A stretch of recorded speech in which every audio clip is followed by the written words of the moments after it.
सभी प्यारे साथियों को जय हिंद। मैं आप सभी का साथी विपिन मौर्य, आप सभी का आपके अपने इस YouTube परिवार Hindi classes bye Vipin sir पर आप सभी का स्वागत, वंदन, अभिनंदन करते हैं। जैसा कि आप लोग जानते हैं कि हम लोग निरंतर ये हिंदी की कक्षा लेकर के आप लोगों के समक्ष उपस्थित होते हैं उत्तर प्रदेश पुलिस के लिए, जिसमें से आप लोग का टेट भी क्लियर हो चुके हैं 17-18। तो आप लोग जी जान लगा दीजिए मंजिल को पाने के लिए। जो भी कमी हो अब आप उसको उस पर काम करिए और कूद जाइए आप लोग अपने इस सिलेक्शन के कुएं में और हासिल कर लीजिए अपनी वर्दी को और अपने सितारे को। कर दीजिए अपने माँ बाप का सपना पूरा जो वो चाहते हैं, जिसलिए आप लोग इतनी मेहनत और इतनी ईमानदारी से आप लोग जुटे हुए हैं।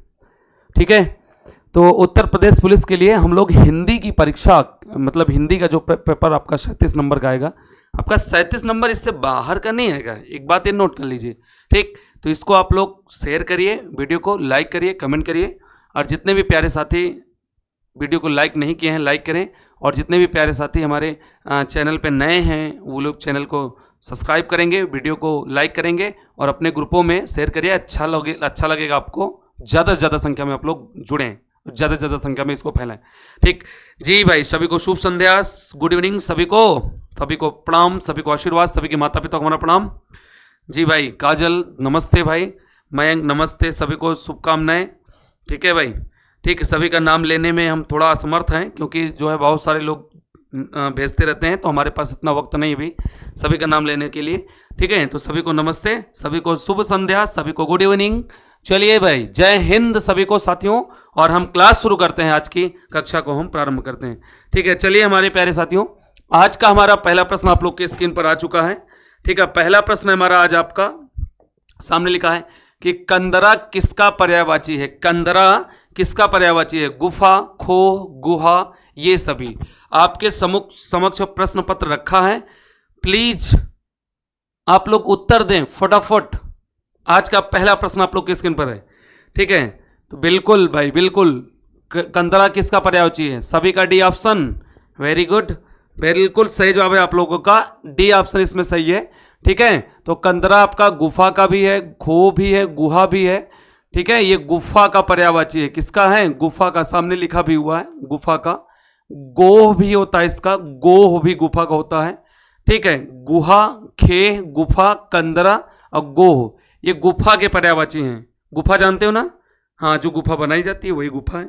अगला प्रश्न हमारे स्क्रीन पर है। ठीक है, कस्तूरी किसका पर्यायवाची है? कस्तूरी किसका पर्यायवाची है, बताइए। मृग, मद, मनसिज, पंखुड़ी, गूंचा, गूंचा, गूंचा लिखा है, ये किसका पर्यायवाची शब्द है? कस्तूरी। आप लोग तो सुने होंगे ना, कस्तूरी मृग, कस्तूरी मृग सुने हो ना, है ना? कस्तूरी मृग ये हिरण में पाया जाता है, बहुत महंगा बिकता है और इससे इत्र बनाने में प्रयोग किया जाता है। कस्तूरी जो है इत्र बनाने में प्रयोग किया जाता है।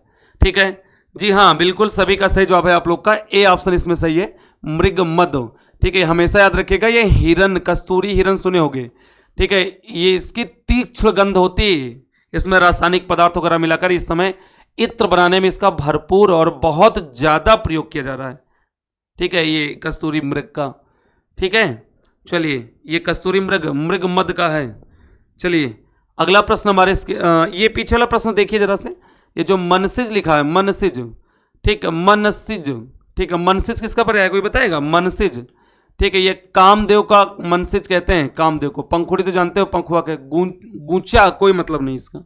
ठीक है, अगला प्रश्न हमारा, अमरस किसका पर्यायवाची है? अमरस, प्रेम का, दया का, संतोष का, क्रोध का। अगला प्रश्न क्वेश्चन नंबर 3 पे, और आज जहां तक हमको दिखाई पड़ रहा है आप लोग के स्क्रीन पर, और जो आपका कमेंट हम देख रहे हैं आपका, और निरंतर आप लोग कमेंट करते रहें, बस ऐसे ही आप लोग शेयर करिए वीडियो को। बहुत सारे लोग जुड़ चुके हैं। ठीक है, सभी का स्वागत, वंदन, अभिनंदन। और जहां तक हमें लगता है कि आप लोगों ने वीडियो को लाइक कर दिया है ना? ठीक है भाई, जो लोग लाइक नहीं किए लाइक करें फटाफट। ठीक है, इसका सही जवाब है आप लोग का अमरस का। ठीक है, पर्यायवाची है इसका, अमरस का पर्यायवाची है क्रोध। ठीक है, इसको और भी नाम देते हैं, रोष भी देते हैं। ठीक है, इससे गुस्सा भी हम लोग देते हैं। क्या करते हैं? गुस्सा। ठीक, जैसे कहते नहीं कि बहुत गुस्सा वाला व्यक्ति हो। ठीक है, इसको हम गुस्सा भी कहते हैं, रोष भी कहते हैं, गुस्सा भी कहते हैं, अमरस भी कहते हैं, क्रोध भी कहते हैं। ठीक है, और रौद्र भी कहते हैं इसको, क्योंकि रौद्र सुने ही हो। प्रेम, तो प्रेम प्यार का है, दया भी प्यार का है, संतोष कर ले हैं भाई। ठीक है, तो ये क्रोध का पर्यायवाची शब्द है। अगला प्रश्न है झंकृत लिखा हुआ है इसमें। ठीक है, झंकृत किस शब्द का विलोम है? निस्तब्ध, हलचल, कंपन, गूंज। झंकृत बहुत अच्छा प्रश्न है और कई बार ये पेपर में पूछा गया है, कई बार। ठीक है भाई, चलिए भाई, शैलजा बिल्कुल सही जवाब है, काजल बिल्कुल सही जवाब है, प्रियंका बिल्कुल सही जवाब है, रोशनी बिल्कुल सही जवाब है, सभी का सही जवाब है, मयंक भाई बिल्कुल सही जवाब है, सबका सही जवाब आ रहा है, वेरी गुड। ठीक है, झंकृत ये सही जवाब आप लोग का किसका है? निस्तब्ध का। झंकृत का मतलब होता है झनकार, निस्तब्ध का मतलब एकदम शांत हो जाओ, चुप हो जाओ, ये सही जवाब है आपका। अगला प्रश्न हमारे स्क्रीन पर है, ढांढस का विलोम शब्द क्या होगा? ढांढस का विलोम शब्द सांत्वना, सहानुभूति, सहानुभूमि, त्रास, अपनत्व। सहानुभूमि सहानुभूति होना चाहिए, भूमि नहीं, सहानुभूति होना चाहिए। ठीक है, ढांढस का विलोम शब्द बताइए, इसमें से कौन सा जवाब आपका सही होगा? ढांढस का। बिल्कुल बिल्कुल मेरे धरा के वीर सपूत, बिल्कुल इसका, इसमें विलोम शब्द आपका सी ऑप्शन है। काफी लोगों का गलत है, काफी लोगों का ए ऑप्शन है। ठीक है, यहां ढांढस की जो बात किया है आप लोग का, ठीक है, ढांढस का, एक मिनट,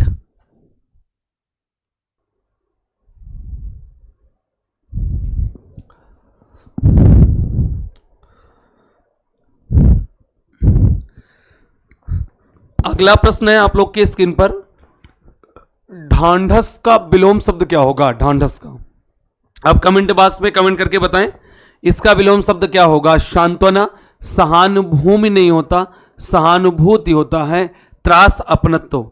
ठीक है, जहां तक हमें हमारी आवाज जा रही है वहां तक उत्तर आप लोग का सही जा रहा है, फटाफट आप लोग उत्तर दें। ठीक है, मैं आपको बताऊं इसका सही जवाब जो है आप लोग का सी ऑप्शन है, त्रास। त्रास का मतलब होता है बर्बादी।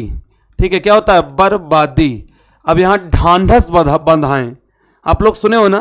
ठीक है, चलो भाई कुछ ढांढस बंधाया हुआ जाए, कुछ सांत्वना दया हुआ जाए, तो सांत्वना देना, ढांढस बंधाना एक ही है। यहां पूछा क्या है? विलोम है। ये कई लोगों का प्रश्न गलत है, कोई ये बता रहा है, कोई भी बता रहा है। देखिए, ठीक है, सहानुभूति, हाँ तुम्हारे प्रति हम सहानुभूति करें, सहानुभूति है। ठीक है, अपनत्व दिखा रहे हैं, हम अपनत्व दिखा रहे हैं। तो ये ढांढस, सांत्वना, अपनत्व एक चीज है भाई। तो त्रास है, त्रास का मतलब होता है ह्रास, खत्म करो उसको, मारो पीटो, खत्म भाव यहां से, बर्बाद कर दो उसको। ठीक है, तो इसका अर्थ होता है बर्बादी। क्वेश्चन नंबर 5 आई होप समझ में आया होगा। अगला प्रश्न है, गुण का विपरार्थक क्या होगा? गुण का विपरार्थक शब्द क्या होगा? दोष, निर्गुण, सगुण, स्वागुण। गुण का विलोम, चलिए बताइए, गुण का विलोम क्या होगा? बताइए, गुण का विलोम क्या होता है? ए ऑप्शन सही सबका, दोष। गुण दोष कहते ना, कुछ गुण दोष है थोड़े अंदर। ठीक है, गुण दोष, तो गुण का विलोम होता है दोष। ये भी सब काफी लोगों का गलत है। नहीं, क्वेश्चन देखो पहले, उसके बाद करो। यहां लिखा है निर्गुण, निर्गुण, यहां लिखा है सगुण, है ना? तो निर्गुण नहीं न गुण, गुण के साथ साथ ये एक के चीज तो है, सगुण निर्गुण नहीं न गुण। ठीक है, सॉरी, ये निर्गुण अलग है, ये सगुण और गुण एक के तो है। ठीक है, चलिए अगला प्रश्न आप लोग किस गुण पर, स्क्रीन पर। ठीक है, धरती और आकाश के बीच का स्थान क्या कहलाएगा? धरती और आकाश के बीच का, अंतरिक्ष, वायुयान, भूगर्भ, ब्रह्मांड। धरती और आकाश के बीच का। ठीक है, धरती और आकाश। चलिए बताइए इसका सही जवाब क्या होगा? बिल्कुल सबका सही जवाब है क्वेश्चन नंबर 7 में, ए ऑप्शन अंतरिक्ष कहलाएगा। और तुम्हें मैं बता दूं, जहां पर धरती और आकाश, धरती और आकाश मिलते हुए दिखाई दें, मिलते हुए दिखाई दें। ठीक है, तो इसे कहते हैं क्षितिज। इसे क्या कहते हैं? क्षितिज कहते हैं भाई। ठीक है, धरती और आकाश जहां मिलते हुए दिखाई दें उसे क्षितिज कहते हैं। ठीक, आप लोग देखते होगे तो सुबह सुबह, जैसे मान लीजिए पहले तो तालाब की ओर निकल जाएं, सवेरे सवेरे लोटा लेके नदी की ओर निकल जाएं। ठीक है, अब अपन जोन करे जाते हो, जानत हो सब लोग। ठीक, तो दूर से देखो तो आकाश और वही पनिया में दिखा था, इसे लगा हुआ ठीक है, दूर से देखो तो लगा, तो उस जगह को क्षितिज बोलते हैं, उस जगह को हम क्या बोलते हैं, क्षितिज बोलते हैं। ठीक है, और धरती और आकाश के बीच का स्थान अंतरिक्ष कहलाएगा, है ना, याद रखिएगा। ब्रह्मांड तो पूरा है कहलाएगा। अगला प्रश्न है, जिसे गिनना असंभव हो, गणित, गिनती, अनगिनत, अग्रगण्य, जिसे गिनना असंभव हो उसे हम क्या कहेंगे?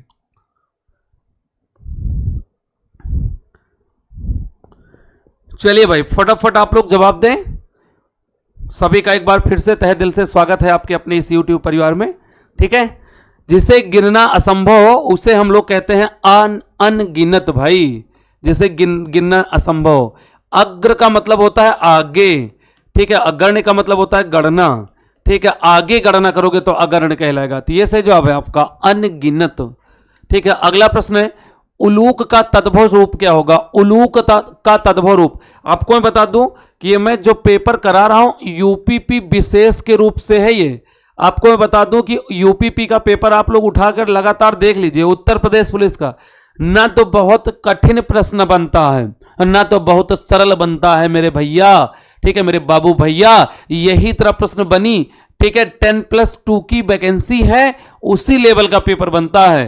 ठीक है, तो एकदम बेहतरीन प्रश्न है, ऐसे प्रश्न आएंगे आपके। ठीक है, उत्तर प्रदेश पुलिस में कोई घुमा फिरा करके प्रश्न नहीं, ऐसे सीधा प्रश्न आप लोग को करना है, आप लोग को सोचना है, आप लोग को देखना है। ठीक है, बिल्कुल सही जवाब है।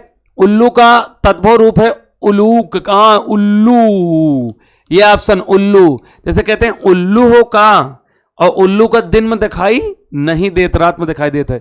ठीक है, उलूक का उल्लू सही है। ठीक, लक्ष्मी वाहन भी इन्हें कहते हैं, उल्लू का लक्ष्मी वाहन उलूक। अगला है, दुष्परिणाम में किस उपसर्ग का प्रयोग हुआ है? दुष्परिणाम में किस उपसर्ग का प्रयोग हुआ है? विकल्प है दुर, दुस, उद, उप। बताइए इसमें किस उपसर्ग का प्रयोग हुआ है? कमेंट बॉक्स में बताएं, तब तक हम आप लोग को इसकी संधि बताते हैं। ठीक है, इसके अंतर्गत संधि आपकी विसर्ग है, और हम इसको तोड़ेंगे तो टूटेगा आपका दुह प्लस परिणाम में टूटेगा, दु प्लस परिणाम में। ठीक है, यहां पर सा मिला हुआ है, विसर्ग संधि मार दीजिए, बात खत्म है ना भाई। इसका सही जवाब है आप लोग का बी ऑप्शन, वेरी गुड, सबका सही है, दो से इसका सही जवाब है। ठीक है, आपको बता दूं कि अगर आप लोग का एक खटकोड़ वाला सा मिलता है आधा, ठीक है, आधा सरौता वाला सा मिलता है, तो इसमें हमेशा यही सा ही पूरा तोड़ा जाता है। जैसे यहां से दुस लिखा है, यहां दुस में टूट गया, यही उपसर्ग है आपका। यहां से इसको दुस नहीं बनाते हैं, ठीक है, ये हमेशा दुस ही कहलाता है, ये उपसर्ग में ध्यान रखिएगा। और ये आपको पता है कि उपसर्ग हमेशा कहां लगता है? शब्द के शुरुआत में लगता है। उपसर्ग हमेशा शब्द के आदि में लगता है, आदि का मतलब शुरुआत, और उपसर्ग शब्द के आदि में या शुरुआत में लग करके अर्थ को बदल देता है, उसे ही क्या कहते हैं? उपसर्ग। चलिए अगला प्रश्न है, अगला प्रश्न है, निर्भिमान में कौन सा उपसर्ग प्रयोग हुआ? बहुत अच्छा प्रश्न भी है, और इसमें भी आप लोग की व्यंजन संधि विसर्ग संधि है। निर्भिमान में इसमें उपसर्ग कौन सा है? बहुत अच्छा प्रश्न भी है। और उपसर्ग की बात करें तो उपसर्ग हमेशा शब्द के कहां लगता है? कई बार बता चुके हैं, शुरुआत में लगता है। ठीक है, हाँ भाई बिल्कुल, सभी का जवाब, कुछ लोगों का जवाब भाई गलत आ रहा है, कुछ लोगों का जवाब गलत आ रहा है, इसमें मैं देख पा रहा हूं, जहां तक गलत जवाब मत दीजिए। ठीक है, बिल्कुल मेरे भाई, इसका सही जवाब है आपका ए ऑप्शन, वेरी गुड, जिन्होंने काबिल तारीफ प्रश्न है। और इसको तोड़ोगे ना भाई तो टूटेगा निर और प्लस अभिमान में टूटेगा, निर प्लस अभिमान में। कुछ लोग सोचते हुए भैया ये आ कहां से आवा? बाबू भैया यहां से रा लिखा है ना पूरा, और रा को जब हम तोड़ेंगे तो आधा रा प्लस आ निकलेगा कि नहीं निकलेगा? ठीक है, तो ये आधा रा यहां चला गया और ये आ उठ करके यहां चला गया। निराभिमान सही नहीं होता, निरभिमान सही होता है। जैसे ये देखो निरपराध लिखा है, ठीक है, तो निरापराध गलत होता है, निरपराध सही होता है। इसको तोड़ोगे तो निर प्लस क्या टूटेगा भैया? अपराध में टूटेगा। यहां उपसर्ग कौन सा है? निर है। ठीक, अब मैं बात करूं तो ये निर प्लस अभिमान, इसमें व्यंजन संधि, इसमें कौन सी संधि है? इसमें व्यंजन संधि है भाई। अगर हम बात करें इसको तोड़ेंगे तो ये भी टूट जाएगा, नि प्लस अभिमान में भी टूट जाएगा, नि प्लस अभिमान में। तो अब इसमें संधि कौन सी बन गई? विसर्ग संधि बन गई। ठीक है, अब यही जो आधारा लिखा था ना, यही आधारा विसर्ग में बदल गया, ये आधारा विसर्ग में बदल गया। अब चाहो तो आधारा रख सकते हो, तो व्यंजन संधि भी चली जाएगी। और चाहो तो उसी आधे रा को विसर्ग में बदल दो तो विसर्ग संधि हो जाएगी। ठीक, तो हमने आपको ये भी बताया है, इसका तरीका भी बताया करने का, तो याद रखिएगा, यहां से सही है। अगला प्रश्न है, ठीक है, तिल का ताड़ करना मुहावरे का क्या अर्थ होगा? तुच्छ बात को महत्व देना, छोटी चीज को बड़ी कर देना, सच्चे व्यक्ति को झूठा साबित करना, ठीक है, और निर्लज्ज होना, निर्लज्ज होना। बताइए इसका सही जवाब क्या होगा? तिल का ताड़ करना, कहते हैं ना तिल के ताड़ बना दिए थे तू, हैं? रहा थे इतनी बात कर, बतावत हो इतनी बात, हैं? वही है तिल का ताड़।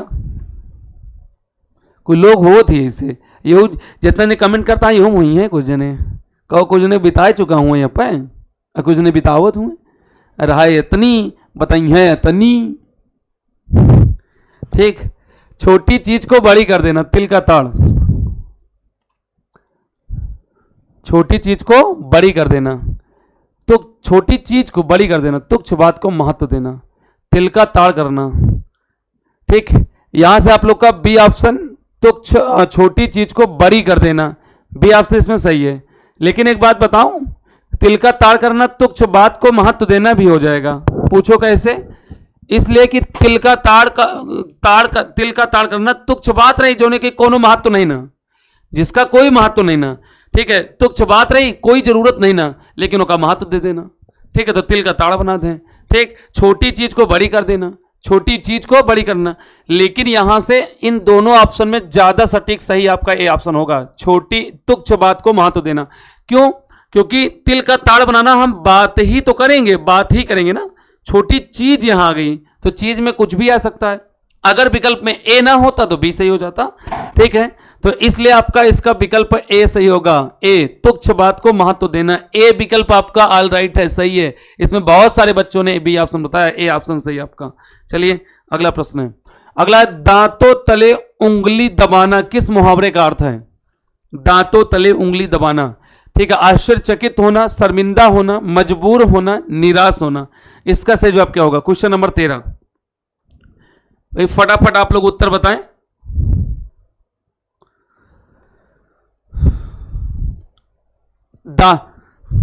हाय दैया, ऐसे दबा लेती ना, ऐसे दबा लेती तो एक ए ऑप्शन सही है, आश्चर्यचकित होना, शर्मिंदा होना नहीं, मजबूर होना नहीं, निराश होना नहीं, आश्चर्यचकित होना। दांतों तले उंगली दबाना, आश्चर्यचकित होना, शर्मिंदा होना नहीं। ठीक, अगला प्रश्न है, ठीक है, सही वर्तनी वाला शब्द चुनिए। अनभिज्ञ, अनभिज्ञ, अनभिज्ञ की वर्तनी तो का चुनेगा है। ठीक है, पिछला वाला भी प्रश्न आप लोग का काफी लोगों का गलत है, बाकी देखते हैं क्या जवाब आता है इस प्रश्न में। चलिए भाई, कमेंट में आप लोग कमेंट करें। ठीक है, सही वर्तनी वाला शब्द चुनिए। इसका सही जवाब है आप लोग का बी ऑप्शन, अनभिज्ञ। ठीक है, अनभिज्ञ। ठीक, इसको तोड़ोगे ना तो टूटेगा अन, और इसको तोड़ोगे तो अन प्लस अभिज्ञ में टूटेगा बाबू भैया। यहां ना में देखिए आ बाहर हुआ तो आ यहां चला आया, इसको भी तोड़ोगे तो आ प्लस क्या टूटेगा? भिज्ञ, आ प्लस भिज्ञ। ठीक, और यहां से भिज्ञ का मतलब होता है जेका कुछ ना आवे जाए। ठीक, भिज्ञ का मतलब होता है अज्ञानी। क्या होता है? अज्ञानी। ठीक, आ का मतलब नहीं। ठीक है, तो इसका मतलब है नहीं है, नहीं है अज्ञानी। अभिज्ञ का मतलब निकलेगा जानकार। ठीक है, टोटल मिला करके अभिज्ञ का मतलब निकलेगा जानकार। ठीक है, अभिज्ञ का मतलब क्या निकलेगा? जानकार। यह बात ध्यान रखिएगा। ठीक है, यहां देखिए, यहां से निकाला हमने, भिज्ञ का मतलब होता है अज्ञानी, जेका कुछ ना आवे जाए, एकदम भिज्ञ हो का, वही है अभिज्ञ। ठीक, तो यानी नहीं ना अज्ञानी। ठीक है, मतलब नहीं ना अज्ञानी तो जानकार हुई। ठीक, अब यहां अन का मतलब होता का नहीं, अब जानकार नहीं ना, तो टोटल मिला के मतलब यह है कि अनभिज्ञ का मतलब है कि कुछ नहीं आवत जात, कुछ नहीं जानकारी। आप लोग देखिए हमने कहां से निकाल दिया, पूरा का पूरा तोड़ मोड़ के कहां से निकाल दिया हमने। अब आप अब जान पायो, अभिज्ञ का मतलब जानकार। ठीक, और यहां अन का मतलब नहीं, तो नहीं न जानकार, वही है अनभिज्ञ। जैसे कहते हैं ना अनभिज्ञ हो का, और अनभिज्ञ का विलोम जो होता है, देखिए विज्ञ का जो विलोम होता है विज्ञ, विज्ञ का, ठीक है। और अनभिज्ञ का जो विलोम होता है, अनभिज्ञ का अभिज्ञ होता है, अनभिज्ञ का विलोम अभिज्ञ होता है, ये देख लीजिए। ठीक है, अनभिज्ञ का विलोम अभिज्ञ और विज्ञ का विलोम विज्ञ, याद रखिएगा, बहुत पूछे जाते हैं। और जहां तक हमारा मानना है कि अब इसके विलोम जो आएंगे अनभिज्ञ का अभिज्ञ, ये गलत नहीं होंगे तुम्हारे, इसको तोड़ने के अनुसार। ठीक है, चलिए अगला प्रश्न आप लोग की स्क्रीन पर है। सही वर्तनी वाला शब्द चुनिए। सम्रादत, समादृत, समादृत, संपदादृत। तोड़िए, इसका सही जवाब क्या होगा?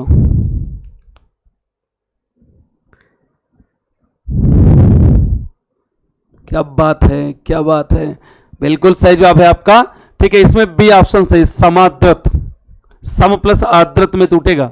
ठीक है, काव्यों में काव्य शास्त्रों में रसों की संख्या कितनी मानी है? काव्यों में, काव्य शास्त्रों में, काव्य शास्त्र की बात क्या से में रसों की संख्या कितनी मानी है? 6, 7, 8, 9। 6, 7, 8, 9। चलें, कमेंट में प्लीज कमेंट फास्ट हो, मैं आप लोग के कमेंट देख रहा हूं, फटाफट बताइए। इसका सही जवाब है काव्य में रसों की संख्या कितनी? काव्य शास्त्रों में 9 मानी गई है आपकी। ठीक है, और इस पर हम चर्चा कर चुके हैं कि रसों की जो संख्या होती है, और रसों की जो संख्या होती है, रसों की संख्या कितनी मानी जाती है? 9। ठीक है, और रसों की कुल संख्या, रसों की अगर कुल संख्या पूछेगा तो कुल संख्या आप लोग की मानी जो गई है 11। ठीक है, और अगर पूछेगा भरत मुनि के अनुसार, ठीक है, भरत मुनि के अनुसार रसों की संख्या, तो उनके अनुसार 8 मानी गई है। अब भरत मुनि ने शांत रस को रस नहीं माना है ना, तो ये बात ध्यान में रखिएगा।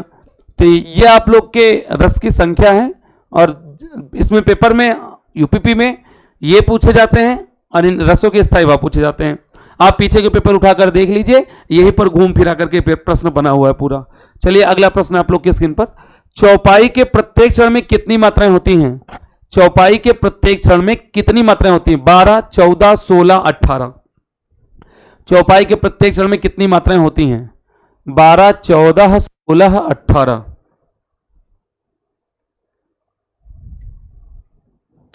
बताएं भाई।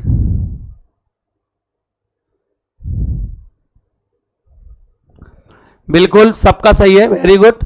जितने भी प्यारे साथी विकल्प बता रहे हैं 16।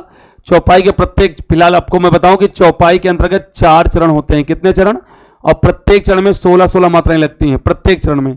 ठीक है, अब चाहे जो उदाहरण लिख लो। ठीक है, जय हनुमान ज्ञान गुण सागर, जय हनुमान ज्ञान गुण सागर, जय कपीस तिहु लोक उजागर।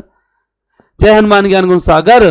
ठीक है, जय कपीस, जय कपीस तिहु लोक उजागर, लोक उजागर, रामदूत अतुलित बल धामा, अंजनी पुत्र पवन सुत नामा, महावीर विक्रम बजरंगी, कुमत निवार सुमत के संगी, कंचन बरन विराज सुबेसा, कानन कुंडल कुंचित केसा। चलिए बताइए, इसमें मात्रा लगा दीजिए। ठीक है, अब यहां देखिए 1, 2, 3, 4, 5, 6, 7, 8, 9, 10, 11, 12, 13, 14, 15, 16। अब यहां देख लीजिए 16 मात्राएं आ गई, ये चौपाई हो गई। ठीक है, 1, 2, 3, 4, 5, 6, 7, 8, 9, 10, 11, 12, 13, 14, 15, 16। यहां भी कितनी मात्राएं आ गई? 16। तो यानी कहने का मतलब है कि हमारे ऐसा छंद है चौपाई कि जिसके प्रत्येक चरणों में 16-16 मात्राएं लगती हैं। और चौपाई में 4 चरण होते हैं, प्रत्येक में 16-16। और चौपाई आपका सम मात्रिक छंद है, सम मात्रिक छंद के अंतर्गत आता है, सम मात्रिक छंद है आपका, ये आप लोग का याद रखिएगा ये। ठीक है, अगला प्रश्न आप लोग की स्क्रीन पर है। अगला, हर गीतिका के प्रत्येक चरण में कितनी मात्राएं होती है? हर गीतिका के, ये भी प्रश्न आसान सा है। 22, 24, 26, 28। हर गीतिका की बात किया गया है। ये तो सरल सा प्रश्न है मेरे बाबू भैया, इसमें कौन सा कठिनाई होने वाली है आपकी। ठीक है, इसका भी बिल्कुल सही जवाब है डी ऑप्शन, वेरी गुड। हर गीतिका के अंतर्गत भी 4 चरण होते हैं। कितने चरण होते हैं बाबू भैया? 4 चरण होते हैं। ठीक है, इसके प्रत्येक चरण में 16-12 पर यत से, ठीक है, 16-12 पर यत से टोटल कितनी मात्राएं लगती हैं? 28 मात्राएं लगती हैं। आपको मैं बता दूं कि ये यति क्या है। जैसे मान लीजिए एक यहां से ऐसे हमने एक लाइन लिख दिया, ठीक है। अब यहां से हम थोड़ा सा देखिए, यहां जैसे मान लीजिए हमने कट काट मार दिया, ठीक है, ये मैंने कट मार दिया, यहां पे लगा दिया कामा, यहां पे क्या लगा दिया कामा। तो इसमें कामा के पहले 16 मात्राएं और कामा के बाद 12 मात्राएं, यही स्थान यति कहलाएगा। ये यति है। ये क्या है? यति है। यति का मतलब होता है ठहराव, ये पढ़ाया जाता है। यति का मतलब होता है विश्राम। छंदों को पढ़ते समय कई स्थानों पर हमें ठहराव लेना पड़ता है, उसे हम यति कहते हैं। उसे क्या कहते हैं? यति। ठीक, लेकिन चरण एक ही है। ये चरण क्या है? एक है, ठीक है। तो यहां 16 और 12, तो टोटल मिला लोगे तो 28 मात्राएं। कितनी मात्राएं? 28, ठीक है। तो इसलिए हर गीतिका के प्रत्येक चरण में कितनी मात्राएं? 28 मात्राएं। और हर गीतिका में 4 चरण होते हैं, और ये भी सममात्रिक छंद है, सममात्रिक छंद है, ठीक है। और ये जो 26 लिखा है ये गीतिका में होते हैं। किसमें होते हैं? गीतिका में होते हैं। गीतिका में 26 मात्राएं लगती हैं, और गीतिका के प्रत्येक चरण में आपको मैं बता दूं कि 14-12 पर यति होती है, 14-12 पर यति, ठीक है। तो टोटल 26 मात्राएं लगती हैं। कितनी मात्राएं? 26। और ये जो 24 है ये रोला का है। यहां पर किसका है? रोला का, ठीक है। और रोला छंद में मैं यहां लिख देता हूं इसको भी, रोला छंद में 11-13 पर यति से टोटल 24 मात्राएं लगती हैं। और ये आप लोग का सममात्रिक छंद ये भी है, ये भी सममात्रिक छंद है, ठीक है। चौपाई, गीतिका, हर गीतिका और रोला। चौपाई, गीतिका, हर गीतिका, रोला, ये सब मात्रिक छंद है। सब में 4 मात्राएं लगती हैं, और इनके प्रत्येक चरणों में मात्राओं की संख्या क्या होती है? समान। तो याद रखिएगा, बाकी हम बात करेंगे बाद में, ठीक है। 22 में कुंडल में, ये 22 जो लिखा है कुंडल में होते हैं, कुंडल में 22 मात्राएं लगती हैं। फिलहाल कुंडल छंद आप लोग के यहां नहीं पूछता है, लेकिन बता दिया हमने। अगला प्रश्न है, निम्नलिखित पद में कौन सा अलंकार है? माला फेरत जुग भया गया, मिला फिरा न मन का फेर, और कर का मन का डारी के, मन का फेर। बताइए इसमें, ये तो कई बार आप लोगों ने सुना होगा, इसमें किस प्रकार का अलंकार है? Please give me answer my.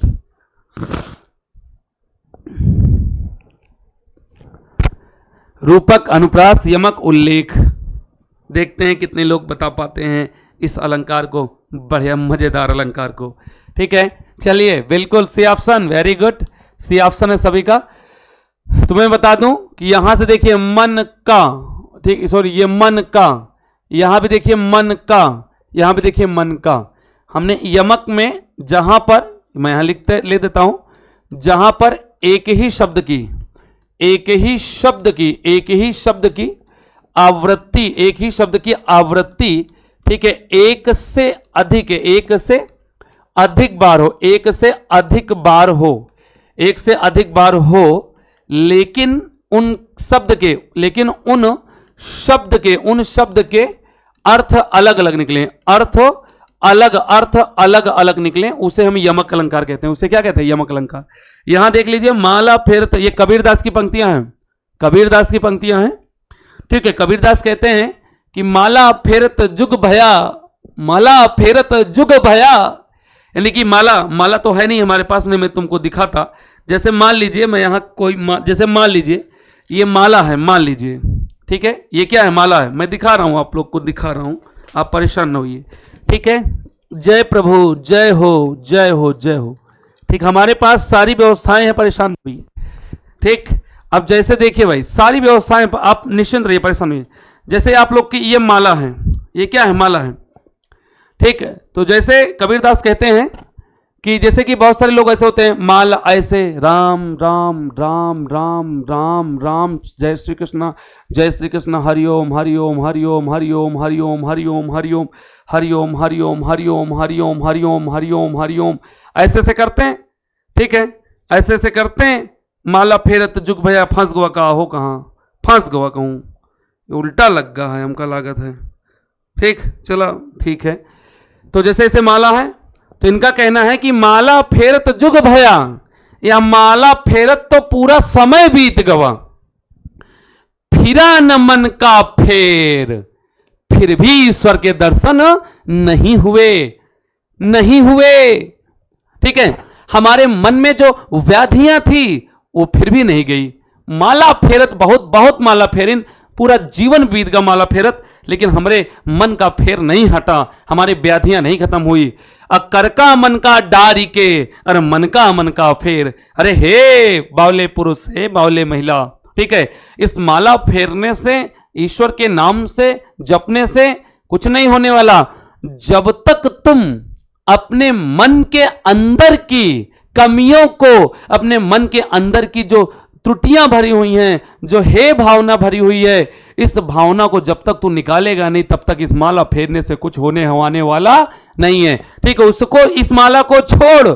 ठीक है, तू अपने मन के अंदर के जो व्याधियां हैं, जो कमियां हैं, उस कमियों को दूर कर। उसके बाद सदैव स्वयं तुमको ईश्वर की प्राप्ति होगी, स्वयं तुमको ईश्वर तुम्हारे सामने खड़े होंगे।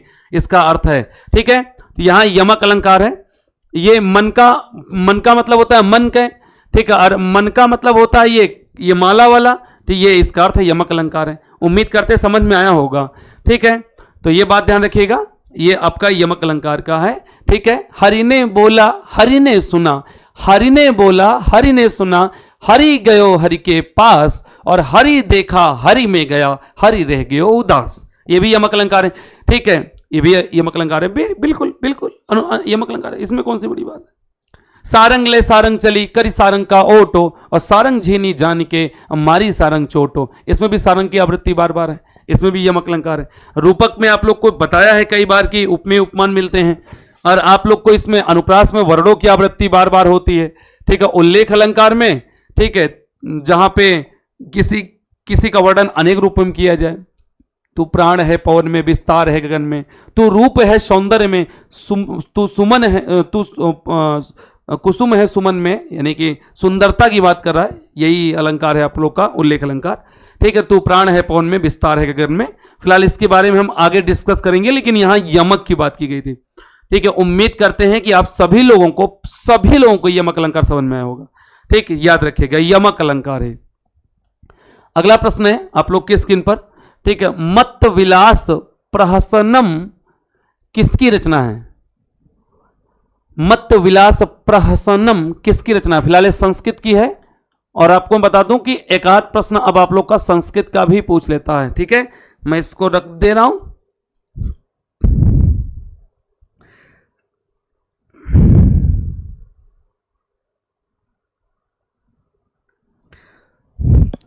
मेरे होगा नहीं, अभी टूट जाएगा। मैं इसको रख दे रहा हूं प्रभु के चरणों में। ठीक है, बाकी आप लोग इसको करिए। चलिए बताइए इसका। बिल्कुल बिल्कुल, इसको तो समय लगता है, सबने तुक्का मारे। महेंद्र वर्मन की रचना है भाई, महेंद्र वर्मन की है। ठीक है, बाकी लोग तुक्का मारे हो, बस इतना जान लो बस, और बाकी हम कुछ नहीं जानो यार। ठीक है, आगे बताइए। ये तो आसान है। सिनेमा के क्षेत्र में उत्कृष्टता के लिए कौन सा पुरस्कार दिया जाता है। सिनेमा के क्षेत्र में, ये तो याद है यार, ये तो जीएस का भी प्रश्न है, जीएस का। ठीक है, खूब पढ़े हुए हो। कालिदास सम्मान, ठीक है, दादा साहेब फाल्के पुरस्कार, सरस्वती सम्मान, अशोक चक्र। बताइए इसमें क्या दिया जाता है। ठीक है, बिल्कुल सही जवाब है बी ऑप्शन, दादा साहेब फाल्के सम्मान। ये बिल्कुल सही जवाब है, बी ऑप्शन सही है। अगला प्रश्न है आपका, आत्म संस्कार में प्रयुक्त समास क्या। आत्म संस्कार में, आत्म संस्कार में समास कर्मधारय है, द्विगु तत्पुरुष द्वंद्व।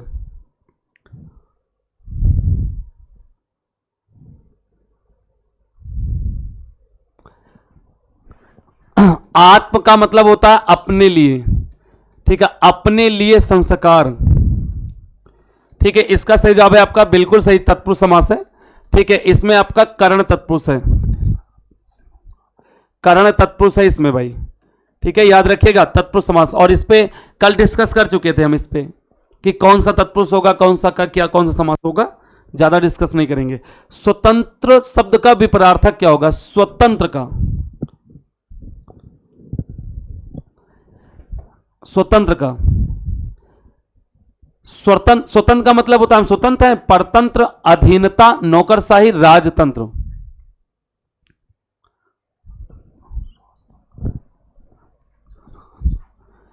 राजतंत्र का होता है प्रजातंत्र। इसका सही जवाब है ए ऑप्शन, परतंत्र। स्व का मतलब स्वयं, हम स्वतंत्र हैं, अब पर का मतलब होता है दूसरे के अधीन।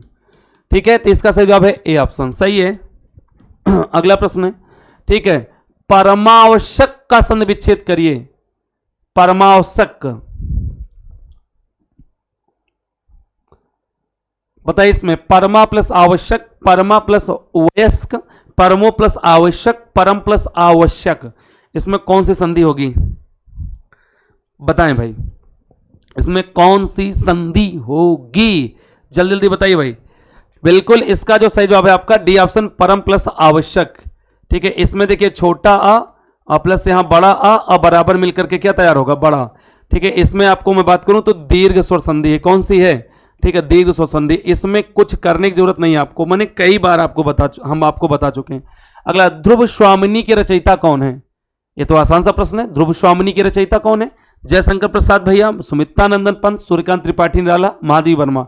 ठीक है, ध्रुव स्वामिनी, ठीक है, ये नाटक है। ठीक है, ये ध्रुव स्वामिनी जयशंकर भैया का है भाई, जयशंकर प्रसाद का। ठीक है, जयशंकर प्रसाद का ध्रुव स्वामिनी, कक्षा 4-5 में आप लोगों ने पढ़ा होगा। अगला प्रश्न है, पद्मावत किसकी रचना है? नाभादास, केशवदास, तुलसीदास, जायसी। पद्मावत किसकी रचना है? ठीक, और आपको बता दूं कि पद्मावत जो है महाकाव्य है। ये क्या है? महाकाव्य है, और ये भक्ति काल की रचना है। किस काल की है? भक्ति काल की रचना है। जिसकी भी होगी अभी मैं बताऊंगा आपको, तब तक आप लोग कमेंट में आप झोंके रहिए। ठीक है, भक्ति काल की रचना है, महाकाव्य है। और मैं आपको बताऊं कि ये पद्मावत जो है ना, ठीक है, इसके अंतर्गत रानी पद्मावती, राजा रत्नसेन और अलाउद्दीन खिलजी और रानी नागमती के वियोग का वर्णन, इतने लोग का वर्णन किया गया है। और एक फिल्म भी आई है, इनके शाहिद कपूर है, उसमें राजा रत्नसेन बने हैं पद्मावती के नाम से, और अलाउद्दीन खिलजी बने थे वो, उनको क्या कहते हैं, रणवीर सिंह। आप देखिएगा, पूरी कहानी आपको समझ में आ जाएगी। इससे अच्छी पिक्चर फिल्म है वो, और वो दिखाया गया है कि उसमें कि हाँ वास्तव में कैसे, किस प्रकार से प्रेम हुआ, कैसे हुआ, क्या हुआ, और यही पूरा बताया गया उसमें। ठीक, और ये मलिक मोहम्मद जायसी की रचना है। किसकी रचना है? मलिक मोहम्मद जायसी की, और इनका प्रसिद्ध महाकाव्य है पद्मावत। ठीक, अगला प्रश्न है आप लोग का, यथेष्ट का संधि विच्छेद क्या होगा? यथेष्ट का, यथेष्ट का संधि विच्छेद क्या होगा? Question number 27।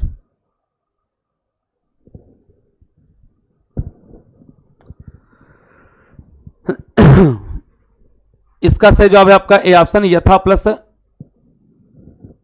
इष्ट में। और इसके अंतर्गत आप लोग की मैं बात करूं तो गुण स्वर संधि है। कौन सी है भाई? ठीक है, गुण स्वर संधि है इसमें। ठीक है, अगर कहीं पर ए की मात्रा और कहीं पर ओ की मात्रा, इन दो मात्राओं से अगर कोई संधि विच्छेद होती है ना, संधि विच्छेद कोई भी होती है ना, उसमें गुण स्वर संधि होगी। कौन सी संधि होगी? गुण।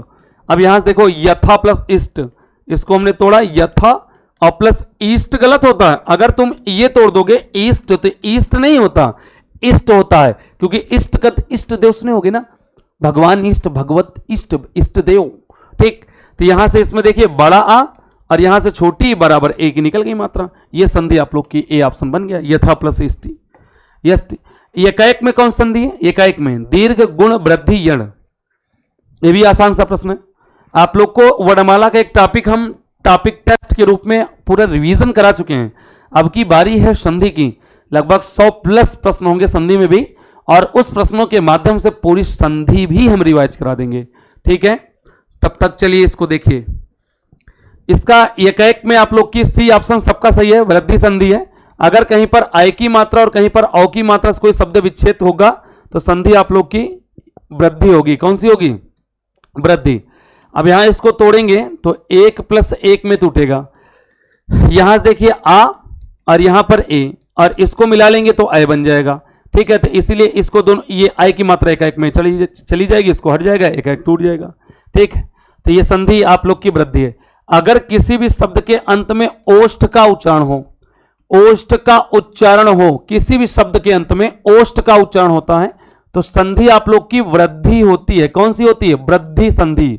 अगर किसी भी शब्द के अंत में ओष्ठ का उच्चारण होता है तो संधि वृद्धि होगी। ये बात ध्यान में रखिएगा आप लोग। ठीक है, अब जैसे यहां लिखा गया कंठोष्ठ हो, कौन सा? कंठोष्ठ हो। इसको तोड़ोगे तो टूटेगा कंठ प्लस क्या टूटेगा? ओष्ठ। ये देख लीजिए, ओष्ठ का उच्चारण हो गया। ठीक है, चाहे जो शब्द तोड़ लीजिए। अब जैसे हमने यहाँ तोड़ा लंबोष्ट, हमने क्या तोड़ा लंबोष्ट, हम इसको तोड़ेंगे तो टूटेगा आपका लंब प्लस क्या ओष्ठ। अब यहां से आपका ओष्ठ का उच्चारण है वृद्धि स्वर संधि मार दीजिए, बाकी ये तो जानते हो मात्रा। गोपाल में कौन सा समास है? अव्ययीभाव द्वंद्व दिग बहुरी। गोपाल में कौन सा समास है? Please answer fast.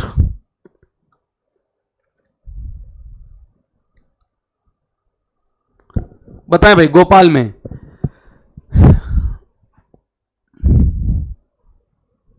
अव्ययीभाव।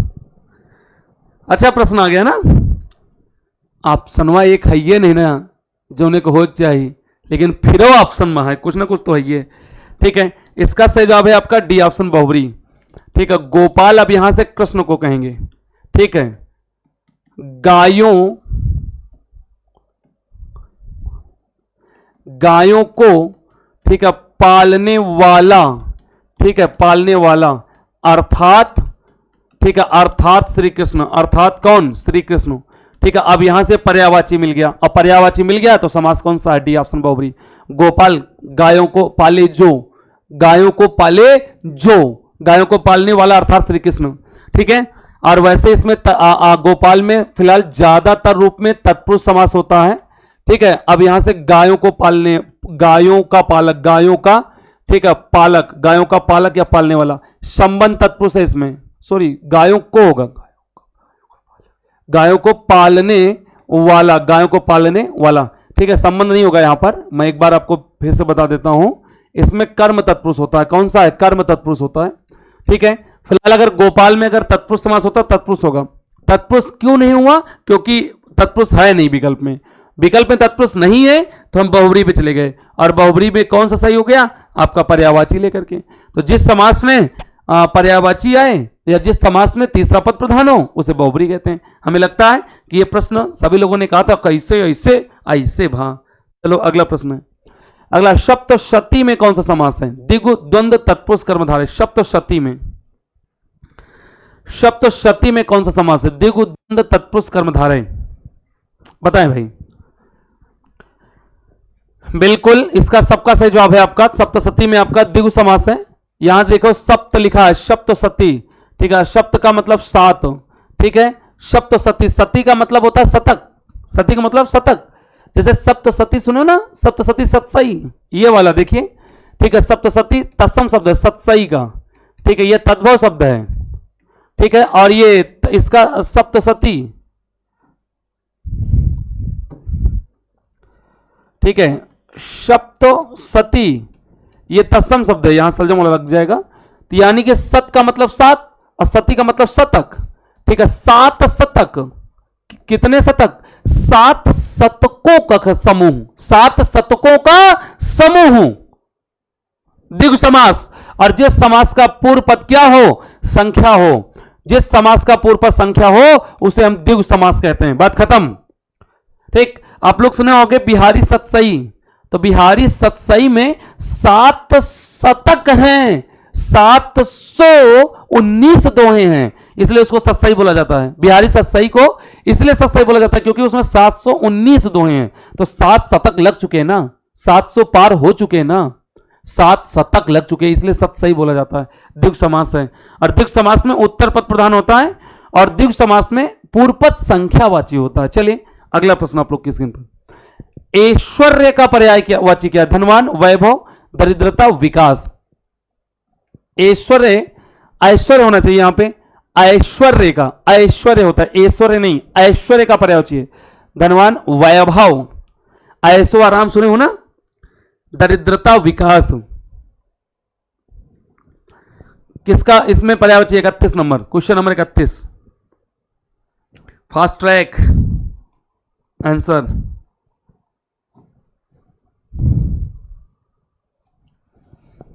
जी भैया, इसका वैभव, वैभव का मतलब संपन्न, धनवान नहीं, वैभव। अगला प्रश्न है, मकरंद किसका पर्यायवाची? कंगाल, वारी, कमल, कल्प वृक्ष। मकरंद, कंगाल, वारी, कमल, कल्प वृक्ष, किसका पर्याय? मकरंद किसका है? चलिए भाई बताएं फटाफट।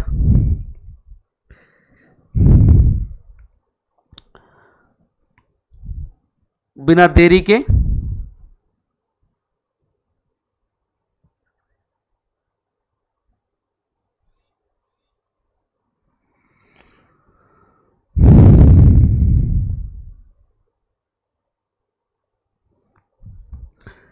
सभी का ऑप्शन गलत आ रहा है भाई।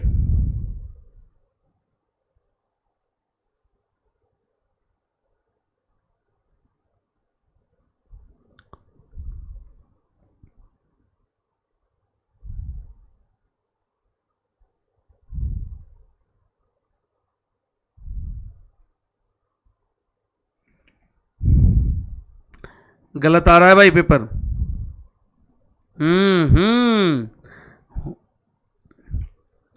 चलिए देखते हैं हम आगे भाई, और बाकी प्रयास करिए एक बार। चलिए मकरंद के अर्थ बताइए, अच्छा कि मकरंद के कितने अर्थ निकल सकते हैं।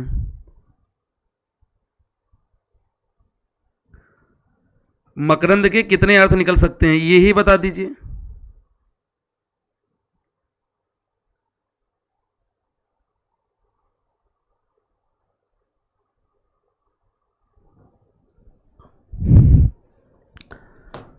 नहीं बता पाए, चलिए मैं बता रहा हूं। मकरंद कमल का है, ठीक है। अब बता दूं, मकरंद का अर्थ मधु भी निकलता है, मकरंद का अर्थ भंवरा भी निकलता है, मकरंद का अर्थ कमल भी निकलता है, मकरंद का अर्थ शहद भी निकलता है, ठीक है। मकरंद का अर्थ आसो भी निकलता है, ठीक है। और आसो का मतलब शराब हो, ठीक है, शराब हो, ठीक है। तो ये अर्थ है, तो फिलहाल यहाँ कमल सही होगा।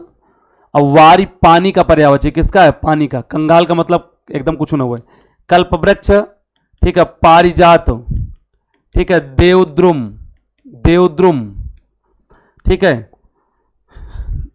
देववृक्ष, यानी कहने का मतलब है कि किसी भी पेड़ के पर्यायवाची में देव जोड़ दो, बस वो कल्प वृक्ष बन जाएगा। अब समझ में आई भाई, देखिएगा इसको, इतने अर्थ निकलते हैं इसके। अगला प्रश्न है, स्वप्न शब्द का विलोम क्या होगा। स्वप्न का दीर्घ, विषाद, जागरण, मरण। स्वप्न का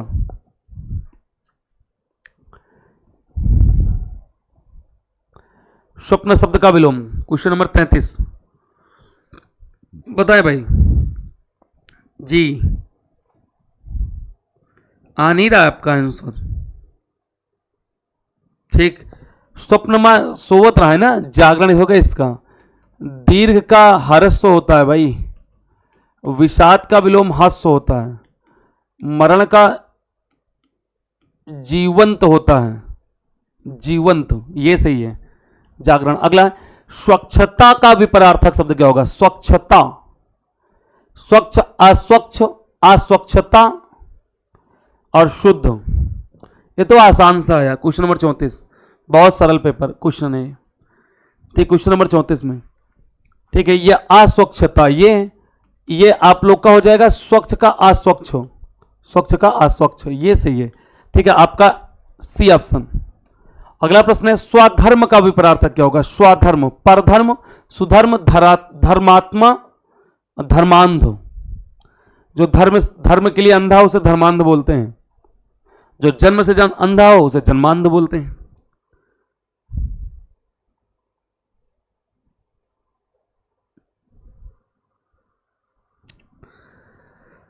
बिल्कुल, स्वधर्म का ये होता है आपका परधर्म। स्व का मतलब स्वयं का धर्म, परधर्म का मतलब होता है दूसरे का धर्म, ए ऑप्शन। अगला प्रश्न है, एक बार कही बात को दोहराते रहना वाक्य के लिए एक शब्द क्या होगा।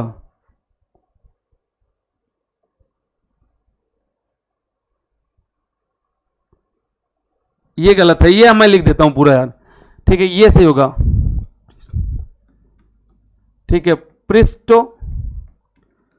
प्रेषण, ये सही है, मतलब ये सही है, ये गलत काट दो इसको, ठीक। किसी भी एक बार कही बात को दोहराते रहना वाक्य के लिए एक शब्द क्या होगा। इसमें वाक्यांश है आपका। अच्छा, यही जो सही करें यही सही हो, यही लिए सही कह लिए हो जी। हाँ, इसको सही जवाब यही है, पृष्ठ प्रेषण, ठीक है। ये गलत है, संस्मरण नहीं, रेखा चित्र नहीं, अभ्यास नहीं, ये दोनों नहीं, ये सही डी ऑप्शन। किसी बात को बार बार दोहराना, ठीक है, जिसको हम लोग कहते हैं पुनरावृत्ति। अगला प्रश्न है, पीने का इच्छा रखने वाला क्या कहलाता है। पिपास, पिपासो, पिपासु, पिपोस। पीने की इच्छा रखने वाला। अब चाहे जोन पिए भाई, चाहे पानी और चाहे चाय और चाहे शराब और चाहे दूध और चाहे मट्ठा और चाहे स्याही, चाहे बतख और चाहे जोन पिए, पीने की इच्छा रखने वाला उसे क्या कहेंगे? ठीक है, पीने की इच्छा रखने वाले कहते हैं पिपासु। क्या कहते हैं भाई? पिपासु कहते हैं भाई। ठीक है, देखिए भाई आपको एक ट्रिक बता देते हैं हम, ध्यान सुनिएगा। ट्रिक, अगर कहीं पर आप लोग का इच्छा पूछे, ये अलग चीज है।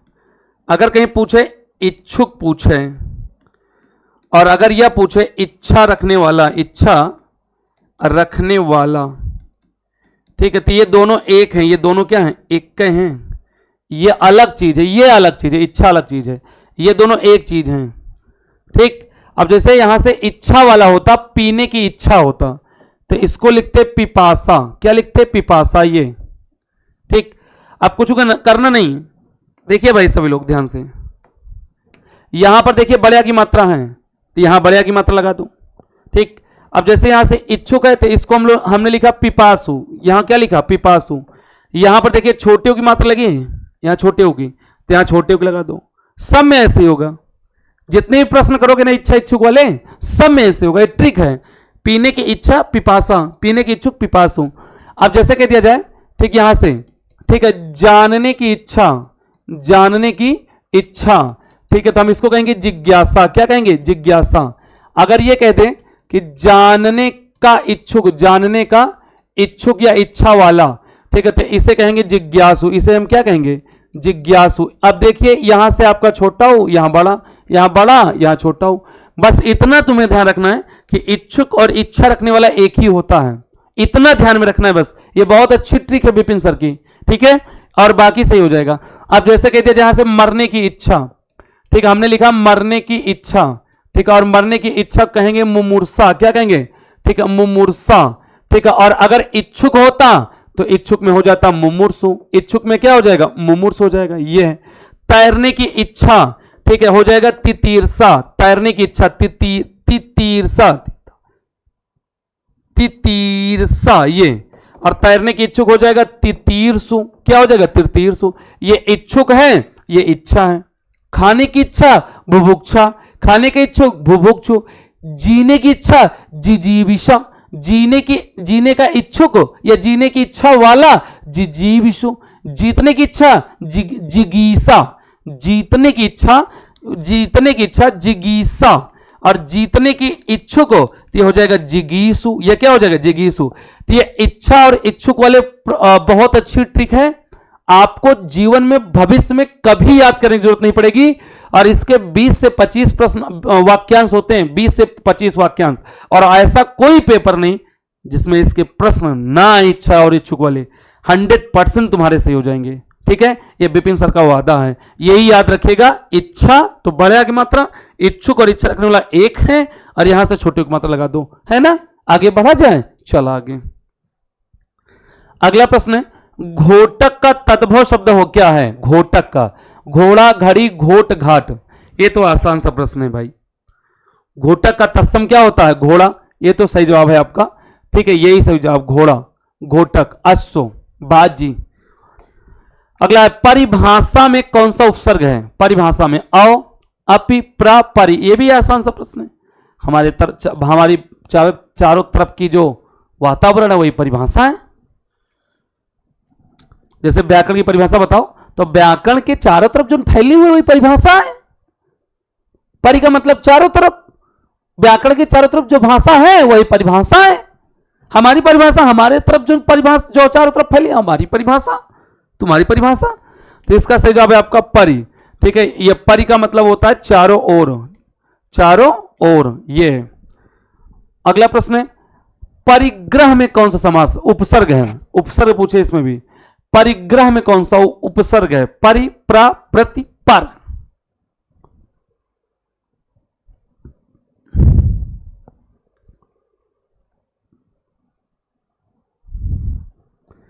ये भी सरल सा है, आसान सा है। ठीक है, बिल्कुल 40 नंबर का प्रश्न है और अंतिम प्रश्न है। जाते जाते प्रश्न गलत मत करिएगा मेरे दोस्त। चलिए बाबू भैया, इसका सही जवाब है आपका ए ऑप्शन, परि, ठीक है। और इसमें जैसे लिखा है पर्यावरण, ठीक है, इसको भी तोड़ोगे तो परि प्लस क्या टूटेगा, आवरण में टूटेगा। इसमें उपसर्ग कौन सा है, परि है, ठीक है। अब प्रति का जैसे निकालो तो प्रत्येक, यहां से इसको तोड़ोगे तो ये प्रति टूट गया, प्रति प्लस क्या एक, ठीक है। अब इसको तोड़ोगे जैसे पराधीन, ठीक है। अब इसको तोड़ोगे तो पर प्लस क्या है, अधीन में टूट जाएगा, ये पर है। अब जैसे प्रा है तो इसको तोड़ोगे प्रा वाला, ये इधर लिख देते हैं, ठीक है, प्रा वाला उपसर्ग, ठीक है। इसको तोड़ोगे प्राचार्य, ठीक है ना। हम इसको दो भाग में तोड़ेंगे तो टूटेगा प्रा और प्लस क्या टूटेगा, आचार्य। यहां से उपसर्ग क्या है, प्रा। प्रा का मतलब होता है श्रेष्ठ, प्रा का मतलब क्या होता है, श्रेष्ठ। और सभी आचार्यों में, सभी अध्यापकों में जो अध्यापक श्रेष्ठ होता है वही है प्राचार्य, वही प्रधानाध्यापक, ठीक। तो आप लोग के 40 प्रश्न यहीं पर समाप्त होते हैं, 40 में 40 पूरा समाप्त हो गया, ठीक है। और आप लोग अब, अगर आप लोग को पूरी कक्षा समझ में आई हो तो आप लोग कमेंट बॉक्स में जरूर कमेंट करें कि किसके कितने प्रश्न सही हैं, किसके कितने गलत हैं, कितने प्रश्न किसने किया है, क्या किया है। एक बार आप लोग कमेंट में जरूर कमेंट करके बताएं ताकि हम आकलन कर सकें और तुम आकलन कर सको कि तुम कहां तक पहुंचे हो, कितने प्रश्न आप लोग कर पा रहे हो, कितने प्रश्न छूट रहे हैं, कहां पर क्या कमी आ रही है, किस प्रश्न में क्या दिक्कत है, आप आकलन कर सकते हो ना। और जितने भी अभ्यास हम प्रैक्टिस सेट कराए जाए रेगुलर, आप लोग उसमें आकलन जरूर किया करें कि हाँ भाई यहां तक हमने किया है, तो दोबारा प्रश्न मिले तो गलत ना हो, ठीक है। तो आज यहीं पर हम अपने वाणी को विराम करेंगे और सभी के माता पिता को हमारा प्रणाम है, अपना आशीर्वाद, सभी माता पिता से हमारा अनुग्रह है कि आप अपना आशीर्वाद बनाए रखेंगे ताकि हम लोग और आगे निकले। ठीक है भाई, आज यहीं पर अपनी वाणी को विराम करते हैं, तब तक के लिए शुभकामनाएं एवं धन्यवाद। जय हिंद।